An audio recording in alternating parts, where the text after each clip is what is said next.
welcome back to VNB with me, Farhat Saede. Let's check out our top headlines for this fortnight. UK floods are getting more concerning. British Prime Minister as well as royal family are taking action. And we get to check out amazing drawings and paintings personally done from the one and only Nelson Mandela. First up, British Prime Minister David Cameron said that the next 24 hours were very crucial in preparing flood defences across the country for further bad weather forecast over the weekend.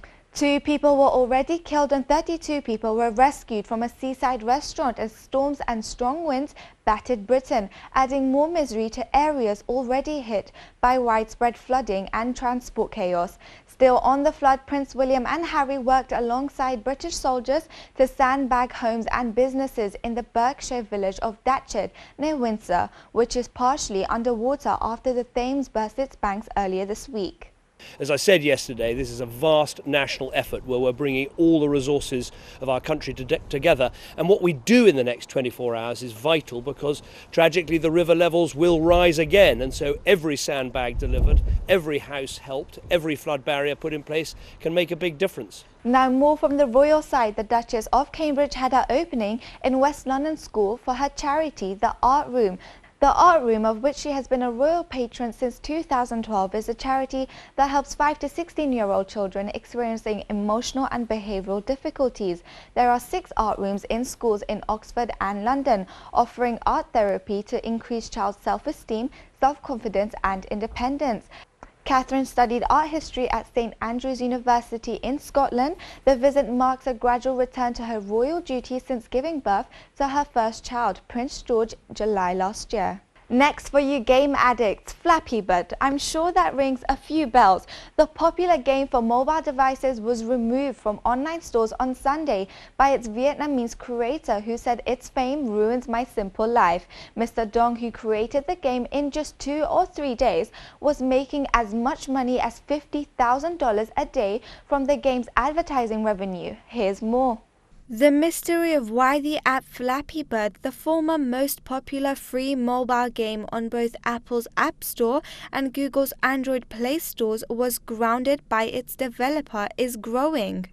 After putting out a tweet saying 22 hours from now I will take Flappy Bird down and adding it is not anything related to legal issues, the Vietnam-based independent developer took down the app. Flappy Bird is a very simple game. Users just steer the bird through pipes, but it is very addictive. The Android version has been downloaded up to 50 million times and has attracted more than 500,000 reviews. He says it was inspired by Nintendo's Mario Bros., and while 2 of his friends said that he had received a warning letter, Nintendo said it was not considering a lawsuit. The whole thing is weird, says Mashable's Lance Lanoff. For whatever reason, this young man out in Vietnam, who has been very active on Twitter, started responding to all of those players, people like me who couldn't stop, and people were being funny. Oh my gosh, I can't take it, I can't close my eyes are bleeding, you know. And his responses were totally serious. Like he didn't understand that people were kind of having a good time here. And then he pulled the plug. But no one, I repeat, no one seems to know the full story here. Just hours before he pulled the plug, he released an update. Now people are selling phones with the game on it, and the bids are growing very high. The developer, Mr. Dong, has said the free app was bringing an average of $50,000 a day in ad revenue, but Lanoff says it is not clear how much he actually gets. If the money's coming in, say, through Google, if it's Google's AdSense, he may not get all of it or part of it or some of it because of the questions that are now being raised about the app and the fact that he pulled it down. He cut the cord. So I'm not certain, you know, of exactly what happened and whether or not he gets to be rich. Mr. Dong could not be reached for comments. He turned his phone off after cancelling an interview with Reuters on Thursday. His website .gears with his other games is still up and running. His most recent tweet, "And I still make games." Finally, former South African president and the forever loved Nelson Mandela left his $4.1 million estate to his family members, the ruling African National Congress, former staff and several local schools. Vox News be headed out towards the Belgravia Gallery to check out some of the amazing Nelson Mandela personal drawings and paintings. We also got to see what some of you guys thought about this. It was an amazing experience. I hope you guys enjoy. Hey guys, and welcome to Belgravia Gallery. I'm here today to check out Nelson Mandela The Long Walk to Freedom Life Exhibition. I mean, we all know he was such an inspiring man and we can never forget him. So let's revisit his memories.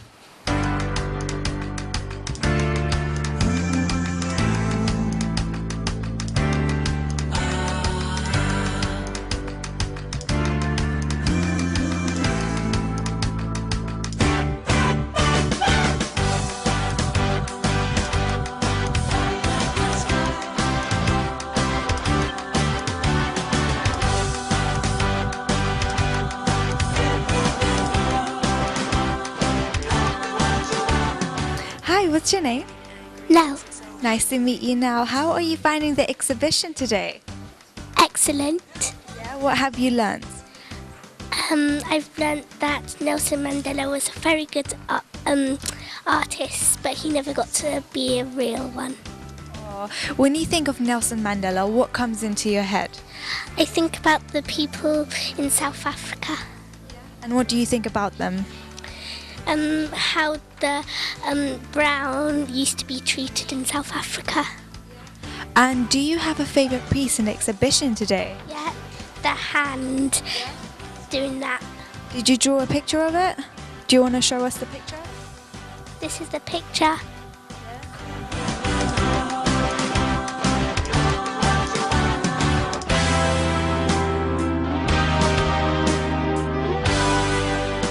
Hi, what's your name? TJ. Hi TJ, how are you finding the exhibition today? Good. Yeah, are you enjoying yourself? Yeah.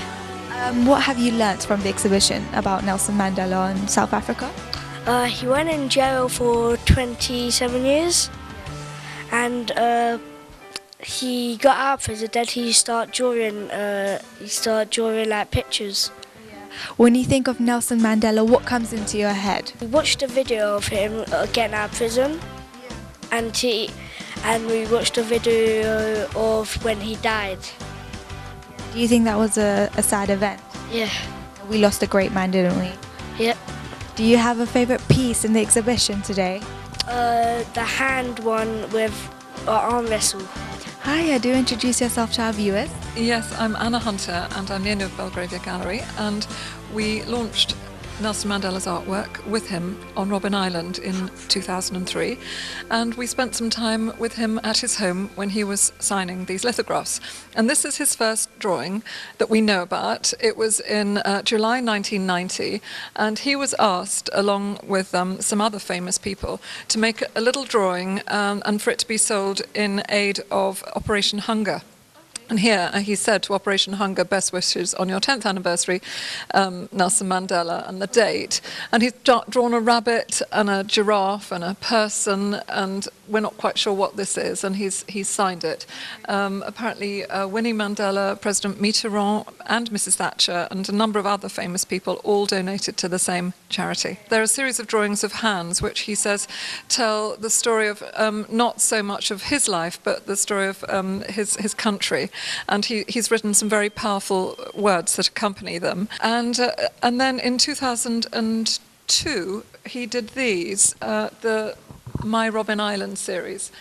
And there's the window, the cell, the church, the harbour, and the lighthouse, and then again a written motivation as to why he did these and what they meant to him. And he went back to Robben Island and spoke with a photographer who took lots of photographs of the island, and then he drew these pictures at home, which is where we met him when he was signing a lot of them. So they're very interesting pieces. Yes. And do you have any future events that people can come and visit? We hope that this exhibition will transfer to really lovely locations around the world, including hopefully Somerset House in London. It needs a much, much bigger space to exhibit these and for people to be able to have time to sit and reflect on them and actually contemplate him, because obviously he made such a difference to so many people's lives all around the world. Well, thank you so much for talking to us today. It's been a pleasure. Thank you very much. Thanks.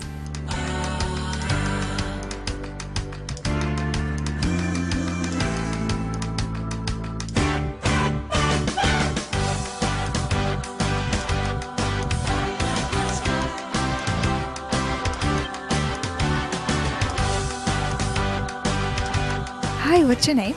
Joe. Nice to meet you, Joe. How are you finding the exhibition today? Yeah, it's really cool. What have you learnt so far?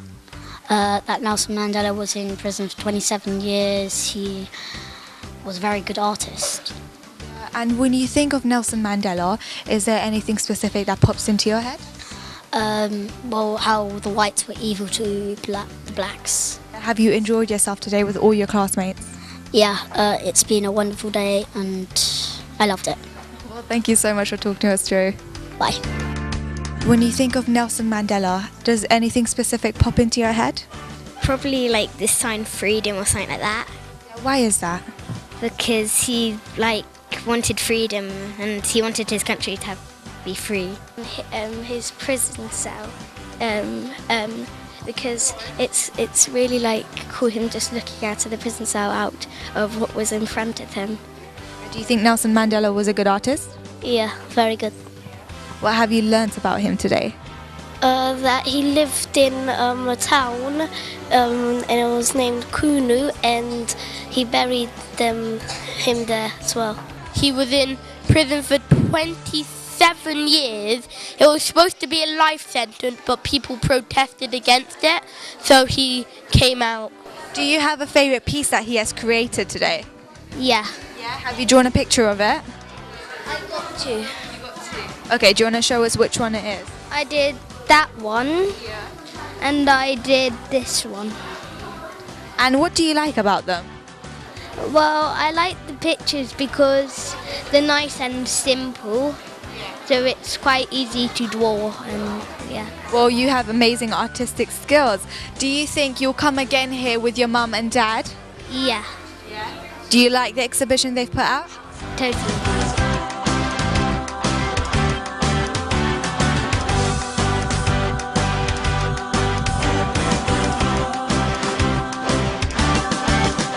So guys, another end to another educational day, all thanks to the forever loved Nelson Mandela. Don't forget, you guys can contact me on VNB@voxafrica.com, and also catch up any episodes that you guys have missed on www.voxafrica.co.uk. Thank you so much for tuning in, and see you guys next time.